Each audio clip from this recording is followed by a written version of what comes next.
Good evening, everyone. I'm going to try this again because the camera just shut off of me and black, so I'll see how far I can get. But before I start, here's a good one for you. Look to look to this day, for it is life, the very life of life. In a brief course lie all the realities and virtualities from of existence, with bliss and growth, with splendor in action, with glory of power. For yesterday is but a dream, and tomorrow is only a vision. But today will live well lived, makes every yesterday a dream of happiness, and every tomorrow a vision of hope. Look well, therefore, to this day. Sanskrit, Sanskrit proverb. So yeah, I'm trying to see I could make a positive thing for everybody when I start doing this, or even I tell my dad jokes, or anything, okay? Because it is kind of you know kind of heavy, So this is who I'm doing now is William Clyde Gibson. He is a American serial killer. He is an American serial killer and a rapist who is currently on Indiana's death row for the sexually motivated murders for two women in 2002 and 2012, in addition to serving a 65-year sentence for the third murder committed in 2012. Inhabited, Inhabitual criminal noted for his increasingly violent streaks and his handler and handlebar mustache. Gibson has claimed responsibility for upwards of 30 additional murders across multiple states. None of these have been confirmed yet. So, 30 murders? Oh well. This is his early life here.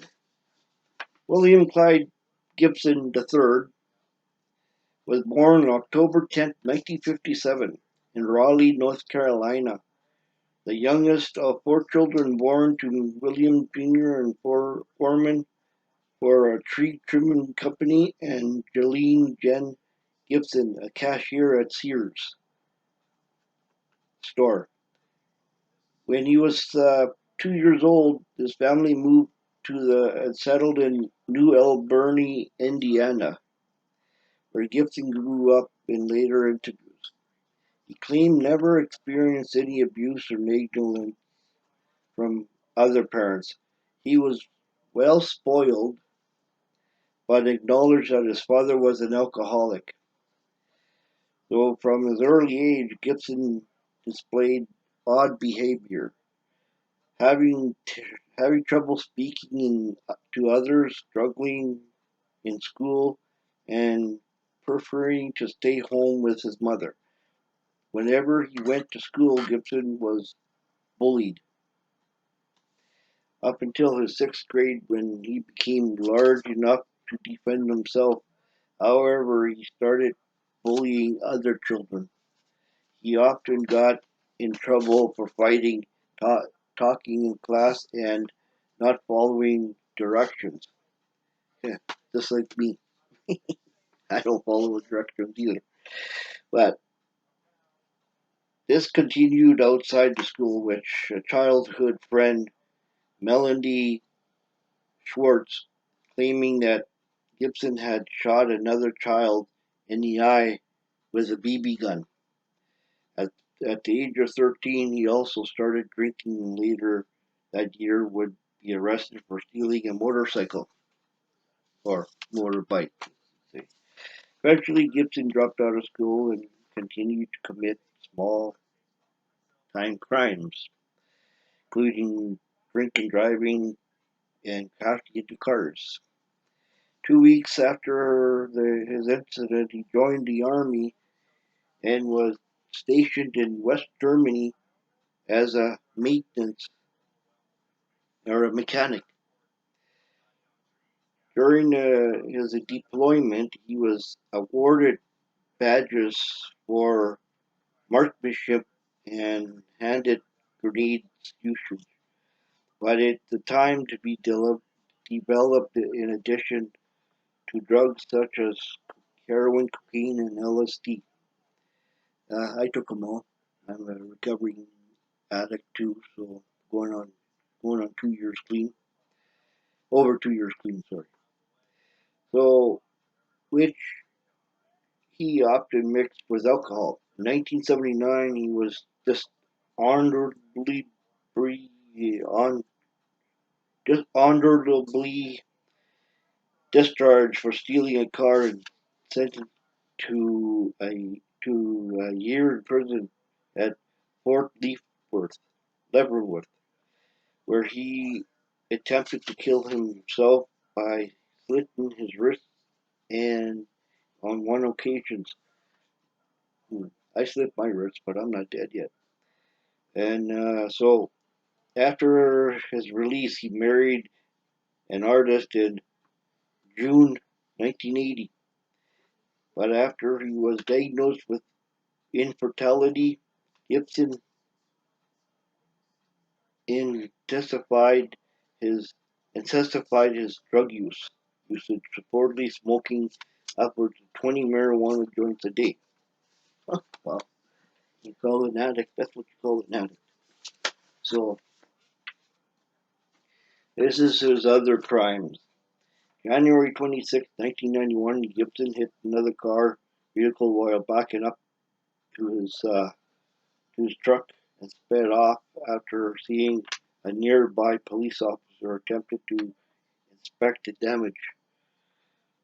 In ensuring high-speed chase, he eventually crashed into another vehicle from which the other driver had 8 ribs broken, and Gibson suffered injuries that required numerous stitches in his head. You can see the picture if you want to see it. So, uh, 8 months later, Gibson was charged with robbery and sexual battery relating to an incident involving a 21-year-old woman whom he sexually assaulted in a phone booth near the Louisville Galliera in Kentucky.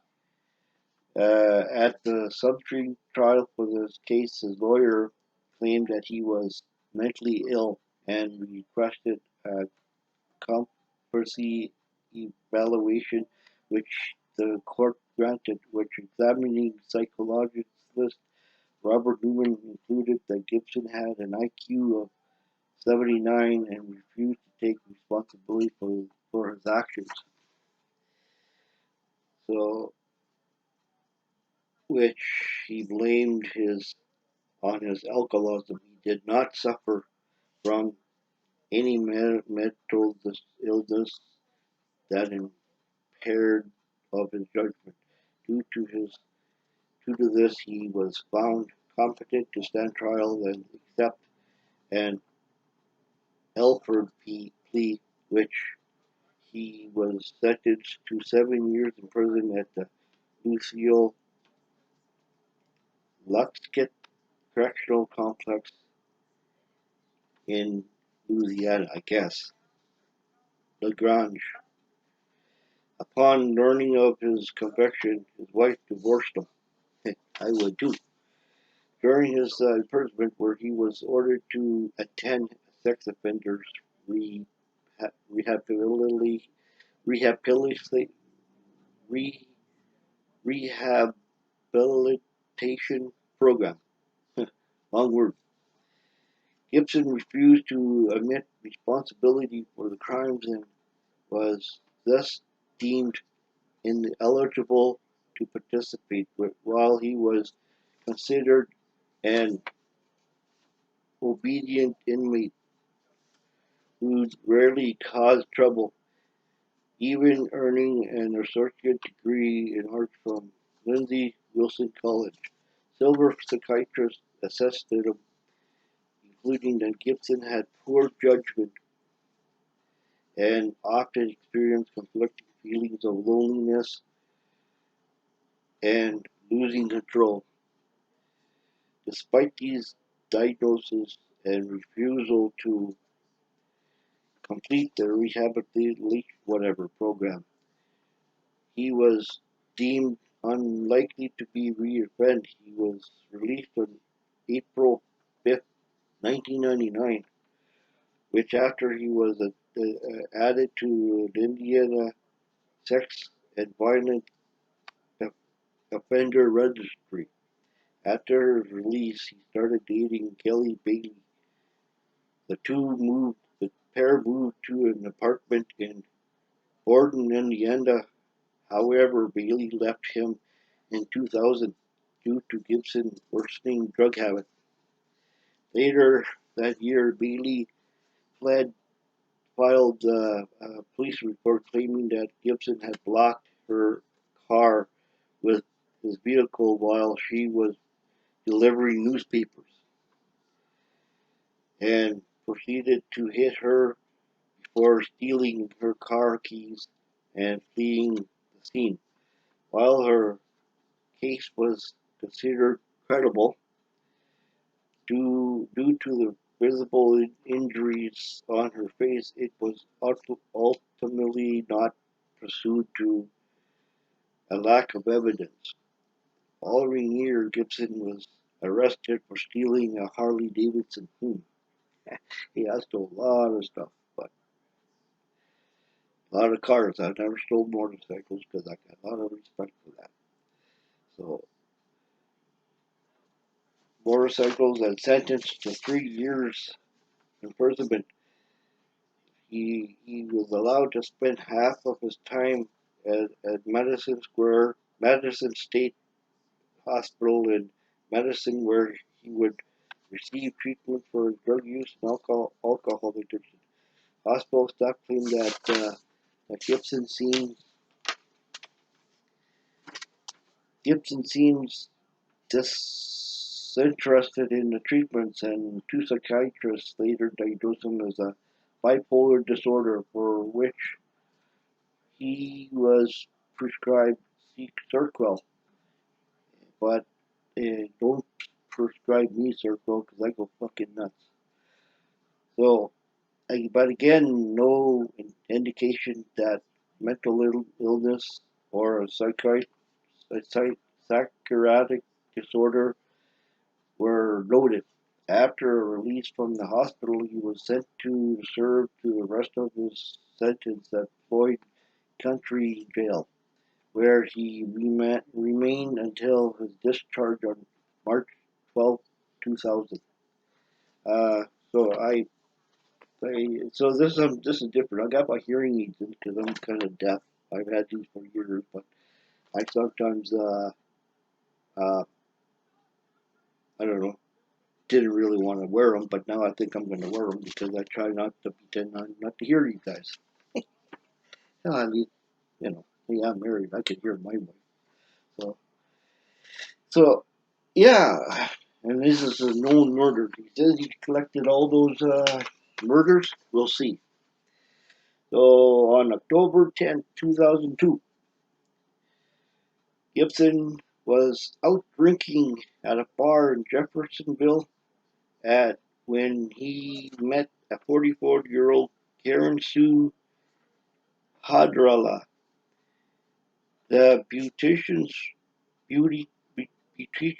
from Port Orange, Florida, who was visiting a boyfriend of hers at the time.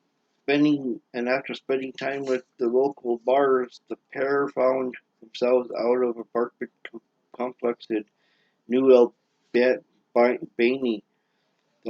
They argued over some prescription medication that Gibson had supposedly stolen. Angered by the accusation. Gibson punched Horderella in the face, then took out a pocket knife and stabbed her multiple times in the throat before driving around and dumping her body in Clarksville. Soon after the murder, he had a tattoo inscribed in his lower right arm indicating that the date of the murder, accomplished by an image of the knife. Corella's badly decomposed body was found on January 7, 2003, and, and identified as via dental records. These 3 weeks after the murder, Gibson was arrested for driving a GMC truck while drunk. After going through a 4-day withdrawal, he was examined by the prison psychiatrist Dr. Daniel Howerton.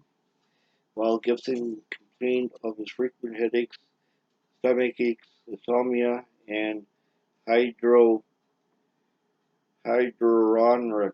Hydronics. I don't know what that is. However, the prison mental therapist concluded that he suffered from mild anxiety and had indicators that antisocial behavior, but was otherwise sane. In May 2003, Gibson sued the prison authorities, claiming that they had improperly denied him access to Cirquel and for housing him in squalid conditions. But the suit was thrown out by the federal judge who considered it baseless. After being released from jail, Gibson continued hanging around bars, but on Friday, February 21st, 2006, he stole a purse and $300 from a female acquaintance. Her husband tracked down Gibson brown Toyota and had him arrested for theft. Sorry for my elbow just killing me. So my shoulder and my elbow here. That's what you call getting old. So don't get old. So arrested for theft. Gibson serving a 3-year sentence until he was released via Independence Day on 2009. During the time, he found a job at CNC Hardwood Flooring in Borden, where he was described as a talented worker and was regarded positively by friends and neighbors for attending the local non-discriminatory power with this disarmament drill, whatever that's this power of the cross church making oh I okay, yeah church making popular mischief figures and for helping a sick mother. On the other hand, patrons of the bars frequently considered him strange. Hey, I'm strange too. And on at least of a few occasions, he had asked out a woman to visit his house, his home to verify access. Gibson eventually stopped attending church altogether in late August 2011,